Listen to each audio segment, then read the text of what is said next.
Hello students, welcome to the social studies mantra. आज हम लोग class 9 geography chapter third drainage इसका part third complete करेंगे। इससे पहले इसके दो पार्ट हम लोग कंप्लीट कर चुके हैं। उसमें हमने अलग अलग टाइप के रिवर के बारे में पढ़ा था। सबसे पहले हिमालयन रिवर जैसे इंडस, गंगा, ब्रह्मपुत्र। उसके बाद जो पेनिनसुलर रिवर है, पेनिनसुलर रिवर को भी हमने टू पार्ट्स में बांटा था। एक जो वेस्ट फ्लोइंग थी, वेस्ट फ्लोइंग में जैसे नर्मदा और तापी को हमने डिस्कस कर लिया था। लेकिन आज हम लोग डिस्कस करेंगे जो भी ईस्ट फ्लोइंग रिवर है। ईस्ट फ्लोइंग रिवर जैसे पहली इस साइड महानदी, गोदावरी, कृष्णा और लास्ट कावेरी। ये चार रिवर के बारे में दे रखा है। सो हम लोग इनको वन बाय वन करके डिस्कस कर लेते हैं। फर्स्ट ऑफ ऑल डिस्कस करते हैं गोदावरी रिवर। ये काफ़ी ज़्यादा इम्पोर्टेंट है Godavari river. Why? Because it is the largest peninsular river. तो साउथ इंडिया में जो रिवर है, सबसे बड़ी रिवर गोदावरी रिवर है।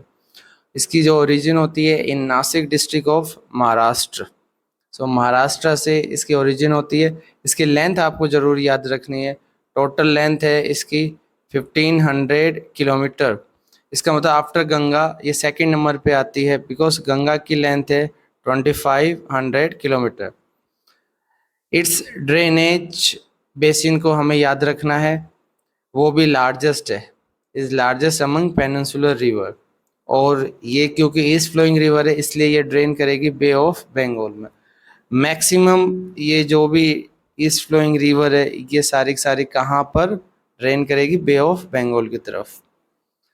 नाउ इसका बेसिन कवर कौन कौन से स्टेट है? फर्स्ट महाराष्ट्र, ये लगभग 50% कवर करता है। इसके अलावा मध्य प्रदेश, उड़ीसा एंड आंध्र प्रदेश भी इसमें आता है। सो बेसिकली ये चार स्टेट को आपको याद रखना है। इसकी ट्रिब्यूटरीज भी काफ़ी इंपॉर्टेंट है, जैसे पहली पूर्णा, वर्धा, प्राणहिता, मंजरा, वेनगंगा एंड पेनगंगा। सो ये बेसिकली 6 ट्रिब्यूटरीज दे रखी है, आपको याद रखने। और सबसे इम्पोर्टेंट बात जो इसके बारे में पूछे जाते हैं, it is also known as the Dakshin Ganga. इसको दक्षिण गंगा भी कहा जाता है क्योंकि नॉर्थ इंडिया में गंगा रिवर सबसे बड़ी है, तो साउथ इंडिया में जो गोदावरी रिवर है सबसे बड़ी रिवर है। So it is the second longest of India. India में अगर बात की जाए सबसे बड़ी, सेकेंड नंबर इसी का ही आता है। और साउथ इंडिया में ये फर्स्ट नंबर आता है। So largest of south India but second in India. Now next river discuss कर लेते हैं, which is Mahanadi river. Mahanadi river की ओरिजिन होगी in the highland of Chhattisgarh and ये फ्लो करेगी Chhattisgarh and Odisha. Drain it into bay of Bengal. अभी हमने पढ़ा था जो भी east flowing river bay of Bengal में ड्रेन करेगी। इसकी लेंथ होगी 860 किलोमीटर और इसका जो ड्रेनेज बेसिन होगा वो होगा Chhattisgarh, Maharashtra, Orissa and Jharkhand. So basically चार स्टेट को आपको याद रखना है। इसकी जो मेन ट्रिब्यूटरीज है वो आती है शिवनाथ, हसदेव, तेलिन एंड जोंग। सो ये चार इसके ट्रिब्यूटरीज है, ये भी आपको याद रखनी है। Next river is Krishna river. So Krishna is the second largest of south India. South India की ये सेकेंड लार्जेस्ट रिवर है। इसके अलावा इंडिया के बिहाफ में बात की जाए तो थर्ड लार्जेस्ट है ऑफ इंडिया। इसका ओरिजिन होगा महाबलेश्वर, महाराष्ट्र में। लेंथ इसकी है 1400 किलोमीटर। आपको ऐसे याद रखना है, गोदावरी की लेंथ है 1500 किलोमीटर। सो इसमें से 100 माइनस कर देंगे तो कृष्णा की आ जाएगी। वैसे ही जो महानदी की 860 किलोमीटर है, इसमें भी 100 माइनस कर देंगे तो 760 आ जाएगी। फिर उसके बाद जब हम लोग पढ़ेंगे कावेरी। सो ये आसान है याद करना। नाउ जो कृष्णा रिवर है इसकी ट्रिब्यूटरीज डिस्कस कर लेते हैं। First tributaries Tungabhadra, Koyna, Ghataprabha, Musi and Bhima. So basically ये 5 ट्रिब्यूटरीज आपको याद रखनी है। ड्रेनेज बेसिन इसका कौन कौन से स्टेट है? महाराष्ट्र, कर्नाटक, आंध्र प्रदेश इसके ड्रेनेज बेसिन है। नाउ हमारी लास्ट रिवर डिस्कस कर लेते हैं, कावेरी। इसको ब्रिटिशर इस हिसाब से भी लिखते थे। सो कावेरी की स्पेलिंग ये भी कुछ लोग लिख देते हैं तो सही है। इसका ओरिजिन आपको याद रखना है in the Brahmagiri range of Western Ghat, जो कहाँ पर है? Karnataka. Next point, it reaches drain into bay of Bengal. ये भी आसान है, ये सारी रिवर बे ऑफ बंगाल में ड्रेन करेगी। इसकी टोटल लेंथ अभी हमने डिस्कस की थी 760 किलोमीटर है और 860 किलोमीटर हमने पढ़ा था किसकी थी? ये थी महानदी रिवर के बारे में। Now next it's tributaries. इसकी ट्रिब्यूटरीज है अमरावती, हेमावती, भवानी एंड काबिनी। सो ये बेसिकली चार इसकी मेन ट्रिब्यूटरीज आपको याद रखनी है। इसका ड्रेनेज बेसिन कौन कौन से स्टेट है? Karnataka, Kerala and Tamil Nadu. And last important point, it is also called Ganga of the south. Kaveri को गंगा ऑफ द साउथ कहा जाता है और गोदावरी को दक्षिण गंगा कहा जाता है। इसके अलावा डू यू नो में कुछ इंपॉर्टेंट पॉइंट दे रखे हैं जो याद रखने। The river Kaveri makes the second biggest waterfall in India. ये भी इंपॉर्टेंट सवाल आ जाता है यहाँ से। इंडिया का सेकेंड बिगेस्ट वाटरफॉल कौन सी रिवर बनाती है? कावेरी रिवर्स, और जिसका नाम है शिव समुद्रम फॉल। यहाँ पर शिव समुद्रम फॉल की फोटो दे रखी है। So the hydroelectric power generated from the falls is support to Mysore, Bengaluru and the Kolar gold field. So जो यहाँ पर जनरेट किया जाता है हाइड्रो इलेक्ट्रिक पावर को, उसको जो पास के मैसूर, बेंगलुरु एंड केजीएफ में यानी कि कोलार गोल्ड फील्ड में सप्लाई कर दिया जाता है। इसके अलावा फाइंड आउट में एक क्वेश्चन पूछ रखा है, name of the biggest waterfall in India, जो कि एशिया का सेकंड बिगेस्ट वाटरफॉल भी है। इसका नाम आपको बताना है। इसका नाम है कोंचिकल फॉल्स इन कर्नाटक। क्या नाम है? कोंचिकल फॉल्स। और ये कहाँ पर लोकेटेड है? ये लोकेटेड है कर्नाटक, और ये एशिया का सेकंड बिगेस्ट वाटरफॉल भी है। ये भी इंपॉर्टेंट पॉइंट है। इसके अलावा जो रिवर जो सिलेबस में एक्सप्लेन नहीं किया गया वो भी डिस्कस कर लेते हैं। First is Damodar, Brahmani, Baitarani and last Subarnarekha. इसके अलावा डू यू नो में कुछ इंपॉर्टेंट पॉइंट दे रखे, उसको भी डिस्कस कर लेते हैं। 71% of the world's surface is covered with water. Globe में जब भी हम लोग देखेंगे तो इसमें 71% वाटर अवेलेबल है, but 97% of the water is salt water. But इसका जो 97% है वो सॉल्ट वाटर है। Only 3% is available as fresh water. हमारे पास जो पीने के लिए जो अवेलेबल है फ्रेश वाटर वो कितना है? Only 3%। And 3/4 of it is trap as ice, और उसमें से 3/4 क्या है? आइस है। नाउ डिस्कस कर लेते हैं different types of lakes. Types of lakes कुछ जैसे परमानेंट होती है, कुछ सीजनल होती है, कुछ आर्टिफिशियल लेक्स भी होती है, कुछ फ्रेश वाटर और कुछ सॉल्ट वाटर लेक होती है। डिस्कस कर लेते हैं। First is oxbow lake. Oxbow lake को हम लोग कट ऑफ लेक भी कह सकते हैं, बिकॉज ये मेंढर से कट ऑफ होने के बाद बनती है, इस वजह से इसको कट ऑफ लेक भी कहा जाता है। A meandering lake across a flood plain form cut off and develop into oxbow lake. इसको इस फोटो के थ्रू समझते हैं। जैसे ये रिवर का फ्लो है, नेचुरल फ्लो है, और जब भी रिवर फ्लो करती है तो जो ये जो सांप की तरह जो शेप बनता है वो क्या कहलाता है? मेंडर। उसके बाद कुछ समय बाद रिवर कुछ सेडिमेंट्स जब डिपॉजिट करती है, यहाँ पर जैसे सेडिमेंट्स डिपॉजिट किया इस एरिया पे, तो कुछ टाइम बाद में रिवर्स ये यहाँ से कट ऑफ हो जाएगी इस एरिया से, और ये जो एरिया अलग हो गया, कट ऑफ हो गया, वो कहलाएगा ऑक्सबो लेक। ये बन गया ऑक्सबो लेक, क्योंकि रिवर फिर यहाँ से फ्लो ना करके नेचुरली यहाँ से न्यू चैनल से फ्लो करेगी। एक और फोटो दे रखी है यहाँ पर, ये यहाँ पर मेंडरिंग नेचर है, और जो ऑक्सबो लेक इसी से बनती है। Next type of lake is lagoon. Lagoon basically वो लेक होती है जो समुंदर से अलग होकर बनती है। जब भी समुंदर का कुछ पानी अलग हो जाए तो वो क्या बनाता है? लेगून। इसको इस पिक्चर के थ्रू समझते हैं। जैसे ये समुद्र, यहाँ पर कुछ सेडिमेंट्स डिपॉजिट होने की वजह से ये जो एरिया अलग हो गया वो क्या कहलाएगा? लेगून। ये बन गया lagoon lakes. Spits and bars form lagoons in the coastal areas. इसके एग्जाम्पल है चिल्का लेक ओडिशा में, जो कि लार्जेस्ट सॉल्ट वाटर लेक है। इसके अलावा कोलेरू लेक आंध्र प्रदेश में, पुलिकट लेक तमिलनाडु में।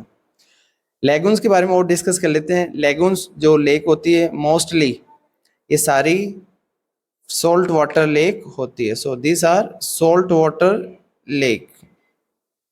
और ये कैसे बनती है?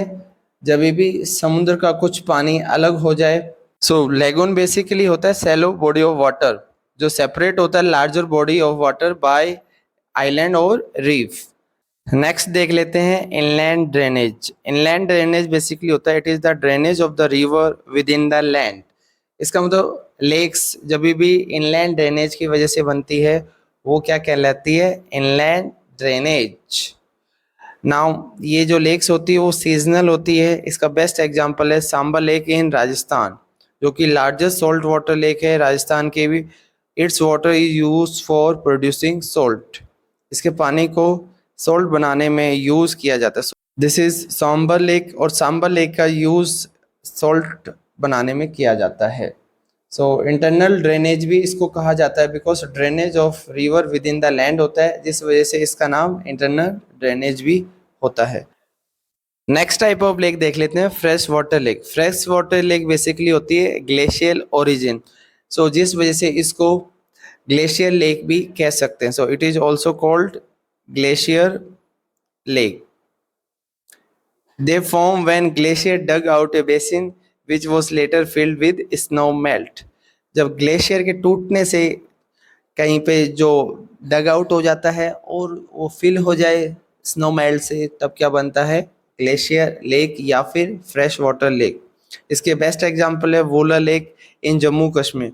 So it is the largest fresh water lake. इसको आपको याद रखना है, लार्जेस्ट फ्रेश वाटर लेक कौन सी है, वोला लेक जो कहाँ पे है, जम्मू कश्मीर। इसके अलावा जम्मू कश्मीर में एक और लेक है डल लेक। और ये और एग्जांपल दे रखे हैं फ्रेश वाटर लेक के जैसे भीमताल लेक ऑफ उत्तराखंड, नैनीताल उत्तराखंड। सो जहाँ पर ताल वर्ड आ गया ये लेक कहाँ पर होगी, उत्तराखंड। इसके अलावा लोकटक लेक ये कहाँ पर है, मणिपुर। और बारापानी मेघालय। ये बेसिकली एग्जांपल दे रखे हैं फ्रेश वाटर लेक के, आपको इनके नाम याद रखने हैं। और स्पेशली वोलर लेक को याद रखना है because volar lake largest fresh water lake है। इसके अलावा इसका जो ओरिजिन हुआ है ड्यू टू टेक्टोनिक एक्टिविटीज़। सो ये भी कई बार पूछा जाता है टेक्टोनिक एक्टिविटीज़ की वजह से कौन सी लेक का फॉर्मेशन हुआ है, volar lake. Now volar lake in Jammu Kashmir is the result of tectonic activities which is the largest fresh water lake in India. इसके अलावा जो लास्ट टाइप ऑफ लेक है वो है आर्टिफिशियल लेक, जिसको हम लोग मैन मेड लेक्स भी बोल सकते हैं बिकॉज इसका फॉर्मेशन मैन के द्वारा किया जाता है। So the damming of the rivers for the generation of hydropower has also led to the formation of lakes। इसका जो एग्जांपल है गुरु गोविंद सागर लेक है। गुरु गोविंद सागर जो लेक है उसके ऊपर कौन सा डैम है, भाखड़ा डैम। सो ये भी आपको याद रखना है। Now importance of lake discuss कर लेते हैं, कौन कौन से इसके इम्पोर्टेंस है। इसके अलावा अगर पूछे एडवांटेज ऑफ लेक्स सो वो भी सेम क्वेश्चन होगा। First importance is a lake helps to regulate the flow of river. So river के वाटर को रेगुलेट करने में हेल्प करता है। Next point during heavy rain, जब भी ज़्यादा बारिश होगी सो इट प्रिवेंट्स फ्लडिंग, क्योंकि जो रिवर का जो पानी है वो लेक की तरफ आ जाएगा। Now next point during the dry season, इसका मतलब जब ड्राई सीजन होगा so it helps to maintain an even flow of water. Dry season के टाइम पर जो लेक का पानी है वो यूज़ किया जा सकता है। Now next point it can also be use for developing hydel power. इसका मतलब इलेक्ट्रिसिटी जनरेट करने के लिए भी इसका यूज़ किया जा सकता है। ये यहाँ पर हाइडल पावर की फोटो दे रखी है। नाउ नेक्स्ट फिफ्थ इंपॉर्टेंट इसका क्या है, they moderate the climate of the surrounding. इसका मतलब आसपास की जो क्लाइमेट है, एनवायरनमेंट है, इसको ये मॉडरेट रखता है। अपने आसपास के जो भी क्लाइमेट होगा वो उसको मॉडरेट रखेगा, क्योंकि ना तो ये ज़्यादा उसको गर्म होने देगा और ना ही ज़्यादा ठंडा होने देगा। इसके अलावा नेक्स्ट पॉइंट ये मेंटेन करेगा एक्वेटिक इकोसिस्टम को भी, और जो नेचुरल ब्यूटी है उसको भी इन्हेंस करेगा। Now last point they help develop tourism.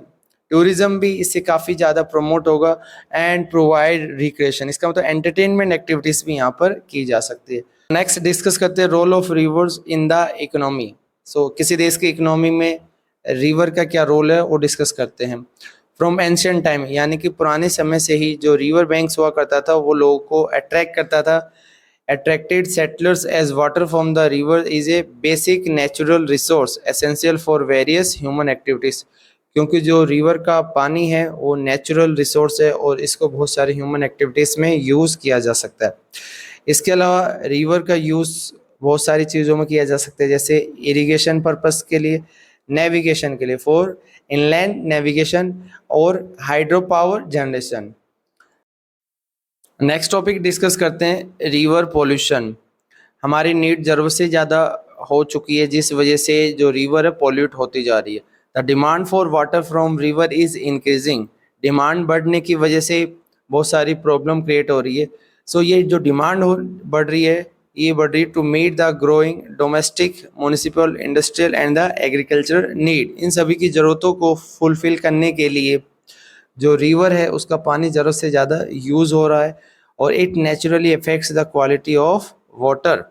So more and more water is being drained out of the river, reducing their volume. इससे जो रिवर का वॉल्यूम है वो कम होता जा रहा है।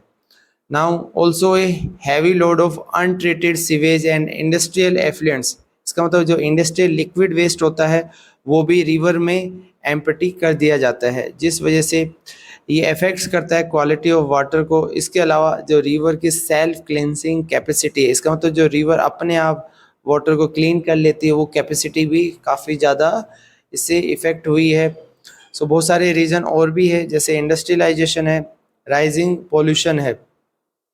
इस वजह से रिवर ज़्यादा से ज़्यादा गंदी हो रही है। नाउ रिवर की जो पोल्यूशन को कम करने के लिए बहुत सारे प्रोग्राम गवर्नमेंट ने सेटअप किए थे, जैसे NRCP, national river conservation plan. इससे पहले हम लोग पढ़ेंगे गंगा एक्शन प्लान आया था गंगा रिवर की साफ़ सफाई के लिए। उसके बाद जो अदर रिवर्स को भी साफ़ करने के लिए national river conservation plan, Ganga action plan के बाद एनआरसीपी भी अडॉप्ट कर लिया गया। सो सबसे पहले पढ़ते हैं गंगा एक्शन प्लान क्या था। द रिवर क्लीनिंग प्रोग्राम था in the country was initiated with the launching of the Ganga action plan, जिसे गैप भी कहते हैं, जो कब लॉन्च किया गया था, in year 1985। The Ganga action plan was expanded, उसके बाद इसको एक्सपेंड कर दिया गया टू कवर अदर रिवर्स, जिसके अंदर का दूसरी रिवर को भी कवर किया गया under the national river conservation plan, जिसको शॉर्ट फॉर्म में कहते हैं एनआरसीपी, इन द ईयर 1995। सो आपको याद रखना गंगा एक्शन प्लान कौन से ईयर में आया था, 1985, और उसके बाद एनआरसीपी 1995। इसके अलावा इसका ऑब्जेक्टिव भी पूछा जाता है। Objective of NRCP is to improve the water quality of the rivers. इसका मतलब जो वाटर क्वालिटी को इम्प्रूव करना है, which are major water sources in the country. Next, through the implementation of pollution abatement work. इसका मतलब pollution को कम करना है और इम्प्रूव करना है वाटर की क्वालिटी को। इस तरीके से हमने सारे टॉपिक को डिस्कस कर लिया है और ये चैप्टर हमारा कंप्लीट होता है। इस चैप्टर की पीडीएफ आपको प्रोवाइड कर दी जाएगी, और किसी तरीके का कोई डाउट है तो प्लीज़ मेरे को ज़रूर शेयर करना। तब तक इस चैनल से जुड़े रहिए और ज़्यादा से ज़्यादा दोस्तों में आप लोग इस चैनल को शेयर करें। Thank you student.